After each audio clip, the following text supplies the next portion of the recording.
सी भगवान अवतारिया मिशन और सत्यसाई सेवा संगठन उत्पत्ति और प्रगति तत्सहित सत्यसाई सेवा संगठन सामूहिक विकास कार्यकर्ता मान भूमिका और तीन विभाग गुरुत्व आमको संगठन तीनो विभाग रही आध्यात्मिक विभाग सेवा विभाग एवं शिक्षा विभाग तारी समस्त जो दिव्य संभाषण रही आम समस्त आलोकपात करेंगे आमर भाई पद्मनाभ भाई साईराम।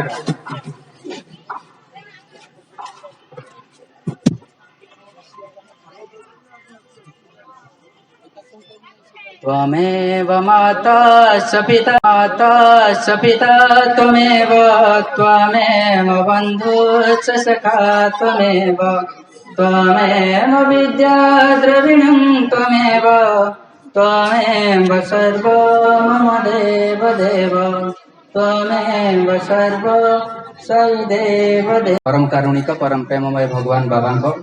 पाद पद्म आम समस्त शतकोटि प्रणाम। उपस्थित पूज्य जिला सभापति महोदय, कल्याण समितिर आवाहक, राज्य ट्रस्ट रश्मि भाई,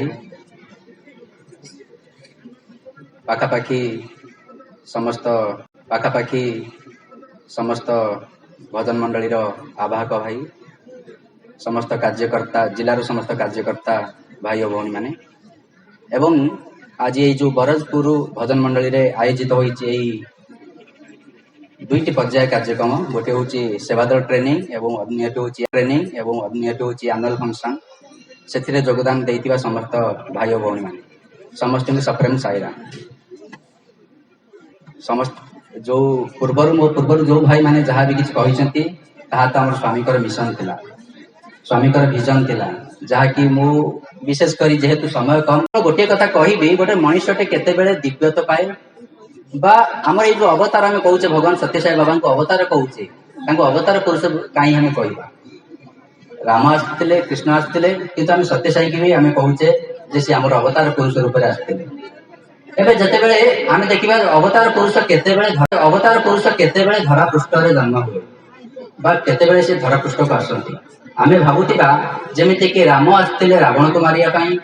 कृष्ण आसते कंस को मारिया, से प्रकार भगवान सत्यसाई बाबा बोधे किसी ना किसी मिशन थिला जहाँ कि से आसते क्या गोटे मारिकिना से जीवे बोली, किंतु भगवान सत्यसाई बाबा से कले ना, केवल गोटे कार्य आसिले आमको संहार परिवर्ते ताकू संस्कार करने आसते। एवं भगवान को जिते पचारा गला भगवान आपंकर ये जो आसबार कारण कौन, भगवान जो कारण टी देते से केवल कहना चाहूँगी जो कि आज आम समस्त उपस्थित होती भावतु सिंहपुर कौन भाई भौणी मैंने विभिन्न जगार आते दूर आम ये कौन आसीचे केवल गोटे कथा आसीचे जोटा कि आम भल पाइबा, जदि भल पाइबाटा अच्छी ताहले आम सत्यसाई संगठन अच्छे, जदि भल पाइबाटा जो दिन ना संगठन आम जन सभ्य होगा उचित नुहे बोली मु भावे। एवं ये जो अवतार मिशन कहुची अवतार रूप में भगवान जो जन्म ने जिते पचारा होता भगवान किसी कहले गोटे सुंदर उदाहरण टे देले गोटे सुंदर गपटे कहले जोटा कि आगे उपस्थापन करुचे। भगवान कहले अकबर और बीरबल आपण समस्त जानते से स्टोरी। बीरबल होउचंती बुद्धिमान व्यक्ति एवं अकबर आसी पचार समझते कि ये सब लोक मैंने पागल कौन पे पागल ना से कौन पे मंदिर जाऊँ जापार ना आ मंदिर को जाई भगवान को पूजा करिया कौन दरकार, ये जो से निज निज काम करते निज निजे खाई पी बुलते किंतु भगवान बोली जो शब्दटी आसूची हिंदू माने कहीं सब भगवान भगवान होती ताहार जो प्रश्नटी पचारि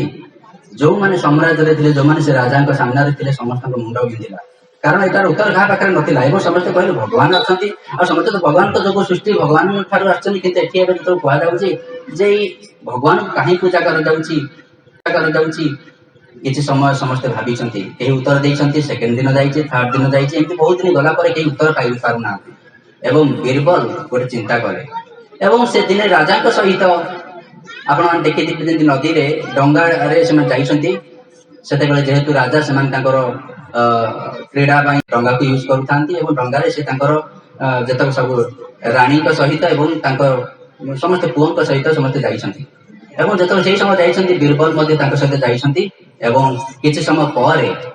बीरबल कौन कर किसी गोटे फोपाड़ी देउछन्ति एवं चित्कार करुछन्ति कहउछन्ति राजा पुओ बुड़ी गले राजा गले बोली कही चित्कार कर कथा जो शुणी अकबर निजे डे पड़ी नदी की एवं से जिते जाइना उठाई देखला गोटे कंधे एटी बीरबल गोटे कंधे राजा पुओ सदृश करी फोपाड़ी देछि नदी की एवं कहउछंती जे राजा पुओ बुड़ी गला जो कहते राजा निजे कौन कर डेई पड़ी नदी एठी आम अनुध्यान करवा यदि राजा चाही था सांगे सांगे सैन्य सामंत मान को इंस्ट्रक्शन दे था डाकी था उद्धार करने बीरबल को फोपाड़ी पेली डंगारू राणी की व्यवस्था करने किंतु से कौन करे ना निजे डेई पड़े ये निजे डेईबार मान हूँ पुओ को बहुत भल पाते से प्रकार भगवान कहती जे मु हूँ प्रेमर स्वरूप एवं से प्रेम देवाई मुझे ऑर्गेनाइजेशन सृष्टि करी जहाँकि 1963 रे भगवान सृष्टि करथिले एवं तापर ठारू गोटे भजन मंडल हिसाब से सृष्टि होती विभिन्न जगह ये संस्था रूप आसला और सत्यसाई सेवा ऑर्गेनाइजेशन ये गोटे सेवा ऑर्गेनाइजेशन जो कि भगवान केवल सेवा कथा कहते ये सेवा द्वारा आम निजक परिवर्तन करवा जो कि इगो अहंकार ना एबे जदि देखिबा इटी मिशन रे भगवान बहुत किछि कहछन जोथरे कि से कहछन्ती मु किपरि धर्म संस्थापन पई मध्ये आस्थिली एवं किपरि भक्त मानक उद्धार करथिले जो भक्त माने मते संपूर्ण समय दियंती मु तांकर कार्य किपरि करे गोटे छोट उदाहरण देबी कारण जेहेतु मां माने एठी बसचंती समस्त मां माने आमे जानिछे जे निजर संतान मानक केते भल पांती सेही समय रे आपण मान जानिथिबे जे फास्ट पुजारी तांकर गोटिए बोली जियो एवं से जियोटी की प्रबल जिते बेले जर हो समय बापा मंदिर में आसी सत्य साई बाबा को आरती दे चली किंतु हठात कौन होती टेम्परेचर बढ़ी चली माँ कौन करना गोटे थर्मोमीटर नहीं से पिलाटी की थर्मोमीटर दे मापिया चाहिए जर केते कारण से इनफर्म करेंगे मेडिसिन किणवे एक कथा जो से व्यवस्था कर थर्मोमीटर जो छोट पिला पार्टी देते से समय पानी आने भीतर को जाती यही भितर कौन होती ना से छोट छुआटी कौन कर से जो थर्मोमीटर टी से जानी पारिनी ता भितर पारद अच्छी कामुड़ी देछि कामुड़ी देबा फल तार जो विषाक्तकर अंशटा थिला से विषटा पशि जाय क्षण मरी जाइछि जतले मरी जाइछि गोटे मां पाई गोटे पिलाटे आ गोटिए बोली पिला जति थिबो आपण माने बुझी पारथिबे से चित्कार करी कांदी कांदी भगवान सत्य सेवा फोटो पाखे जाती चित्कार कर मोर स्वामी जाइना पुटवर्ती मंदिर कुलंत हल बस माने आरती कर देखला मोर गोटे बोली संतान को तुम मोट छड़े नहीं ये कही जिते चित्कार करी से माँ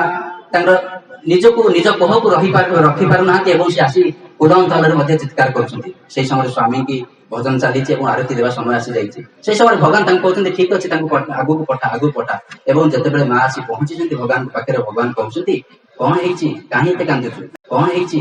कांदुचु से आहरी चित्कार है कारण आप देखिए जिते जनरल लेडीज मान को किसी माने से जब कांदुचे पचारे कौन पे कांदुच से आउ डबल कांदी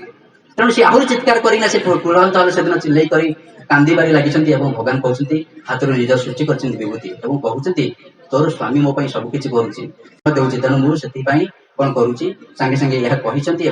विभूति सृष्टि कर माँ मन अस्थिर से बुझू ना एवं माँ नौनी विभूति भगवान देखिले जो बारंबार कहते विभूतिटा पार्टी पूरे दे से कहते जब गोटे मल्ला पिला को विभूति देव कौन से बंचब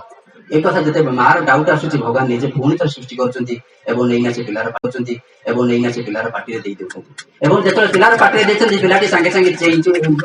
तार मृत्यु जो मृत्यु हो जाता सांगे सांगे से पुणी कुआ कुआ कर चित्कार कारण आम देखा जदि ये आप देखिए जी स्वामी कार्य कर स्वामी कहती मोर से गोटे मिशन था जी मत जो समय मन पकई केवल दुखरे मन पकड़ा ठीक नुह दुखरे हो सुखरे हो जदि किसी सखा रूप सांग रूप बंधु रूप भाई रूप बापा रूप माँ रूप जदि जो रूप डाकिबा जदि डाकिबा ताले से निश्चय से भक्त संरक्षण करती भक्त को सब उद्धार करती भगवान कहते यही भगवान मिशन जोटा कि आप देखिए जो 1946 1940 जब भगवान अवतार रूप घोषणा करते समय कहते एबे आम सेकेंड पर्याय जो कि कहुई आम रोल कौन ए समिति सभ्य मान रोल कौन समिति जो मैंने अच्छा जो कन्वेनर हूँ जिला सभापति हूँ अलग जो आमर जो ऑफिस बेरर अच्छा कार्य कौन ऑफिस बेरर अच्छा कार्य कौन गोटे कथा खाली मोर मन पड़े आपण मैंने भावुवे गोटे जदि घंटाटे चलुचे घंटाटी बंद हो जाए समय बंद है से घंटाटी बंद हो जाए तेणु से प्रकार भगवान यहाँ उदाहरण देना कहती तुम्हें मैंने मो पाक आस मो काम कर बा न कर मोर मिशन सृष्टि करी एवं मिशन टाक बढ़ई चली कर्तव्य हूँ भगवान कार्यक्रम में केते समय देवा सेटा आ जदि श्रद्धा और भक्तिर सहित भगवान को आमर निजर बोली भाविबा ताहले सेटा हूँ आमर समिति सभ्य हो बा कार्यकर्ता कार्य ऑलरेडी आमर डीपी महोदय कही सारी जे गोटे संगठन जन सभ्य होगा कौन कौन दरकार सेटा आमको जदि करबा ताहले जन सभ्य हो पारिबा विशेष किछि कहबी नहीं समस्त तरफ बरजपुर भजन मंडली आवाहक को कल्याण समिति आवाहक को धन्यवाद अर्पण करी भगवान को आम समस्त कृतज्ञता ज्ञापन करी मोर कथा शेष कर जय साई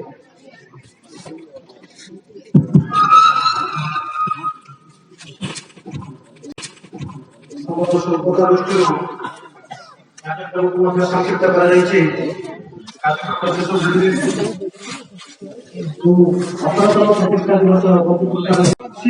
भगवान अवतारिया मिशन और सत्यसाई सेवा संगठन उत्पत्ति और प्रगति तत्सहित सत्यसाई सेवा संगठन सामूहिक विकास